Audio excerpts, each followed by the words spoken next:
Hey, this is Mr. Morrison, and today we're going to talk about parallel and perpendicular lines. Some examples of parallel lines would be train tracks, or like these two beams of light where the Twin Towers used to be, or like car headlights. All those things have in common is they're lines that are on the same plane that never touch or intersect. They go on forever and ever and ever and never end up touching each other.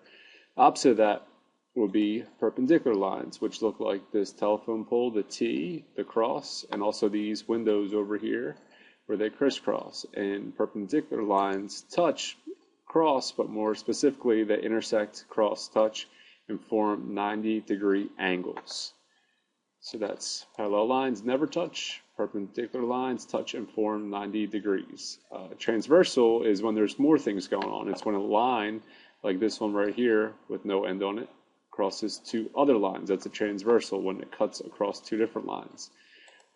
There's some magical stuff happens when two lines cross not just a normal line, but parallel lines. You can find a whole bunch of missing angles. And the first thing that happens are corresponding angles are equal to each other. So corresponding means it matches. So if you have this red guy right here, what corresponds with it, if you want to think of this as like a section that crosses, this would be the same section down here. So these two red angles will correspond and match. So they would be the same measurement.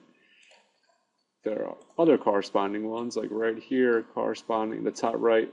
If you think of this as a section, the top right angle of this section would match the top right angle of this section. So these would end up matching. There's two other matches. So this bottom left would also correspond with this bottom left. So the blue correspond or match or are equal to each other.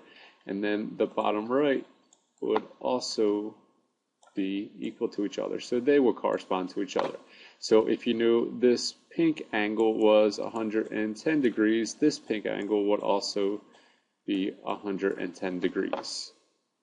That's one set of relationship. Another is alternate interior angles. If you think of these two lines, this line and this line, the two parallel lines is like a box, what's inside matches. So if this was a certain measure, the alternate opposite inside would also match. So these two would match. And if you knew what this one was, you would also know that this would be the same because they're alternate, opposite of each other inside the box. If you think of these two parallel lines as like creating a box, opposite inside the box is equal to each other. Another thing that we know, just like alternate interior, would be alternate exterior. It's the same idea, only instead of inside the box, it is outside of the box. So this bottom right outside the box, again, the parallel lines sort of make a box. Alternate opposite of it, exterior, would be here. So these two angles match each other.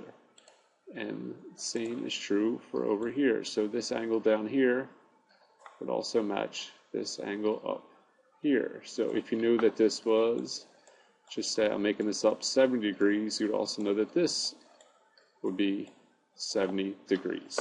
So with that being said, if I give you one angle, you can really find all of the other angles. The first thing you would do would be find this angle right here. So this angle and this angle end up making 180 degrees. So these added together equal 180. So that means if you take 180 minus what the one is, 70, that would end up giving you 110 degrees. So this would be 110 degrees.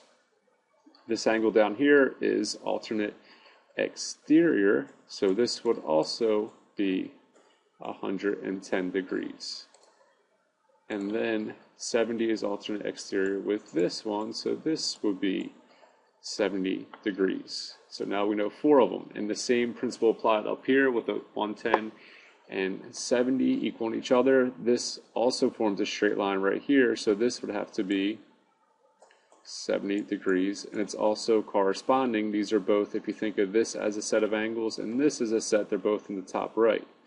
Same thing here. So now we can fill this one in because it is alternate interior, opposite inside from each other. Then that would leave the missing angles to be 110 degrees, and you can prove that a lot of different ways. So if you're just given one angle, you can find the other 7 angles in a transversal with parallel lines. And again, these two form supplementary angles. I think I might have said complementary before. These are supplementary, 180. These are supplementary. These form 180. So if you would, this angle is 85 degrees. In the Google form on the right, figure out what a few of these other select angles are. I'm going to leave this up here for a second, but if it disappears too quick, just hit pause. Good luck.